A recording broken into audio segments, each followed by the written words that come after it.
ST কলারেজ 1772 থেকে 1834, Samuel Taylor কলারেজ, তাকে বলা হয় আফিমিটার, আফিমখোর, the poet of supernaturalism, the romantic poet and lake district poet, public security of Malta, তিনি মাল্টার পাবলিক সিকিউরিটি ছিলেন।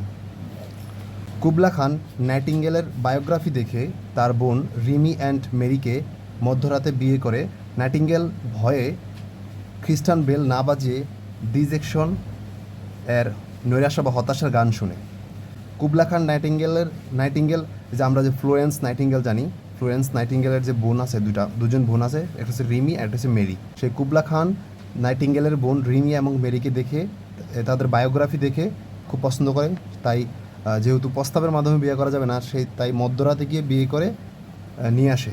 পরে নাইটিঙ্গেলের বিষয়টাকে দেখে সে ভয় পেয়ে সে খ্রিস্টান বেল না বাজিয়ে হতাশার গান শুনে। হ্যাঁ, ডিজেকশন মানে হচ্ছে নৈরাশা বা হতাশার গান শুনে। তো এই যে গল্পটা, এই গল্পের মাধ্যমে 8টি বিখ্যাত লেখা আমরা মনে রাখতে পারবো। যেমন কুবলা খান চরিত্র দিয়ে আমরা হচ্ছে একটা তার পোয়েম মনে রাখবো। তারপর হচ্ছে দ্য নাইটিঙ্গেল। তারপর হচ্ছে বায়োগ্রাফি থেকে মনে রাখবো বায়োগ্রাফি অফ লিটারিয়া।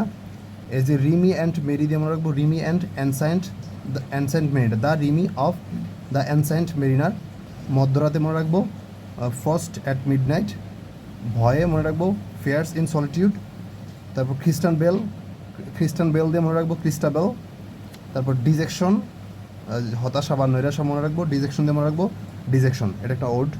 তো এইভাবে হচ্ছে আমরা এই কুবলা খানের গল্প দিয়ে আমরা হচ্ছে এসটি কলারেজের লেখাগুলো মনে রাখতে পারি।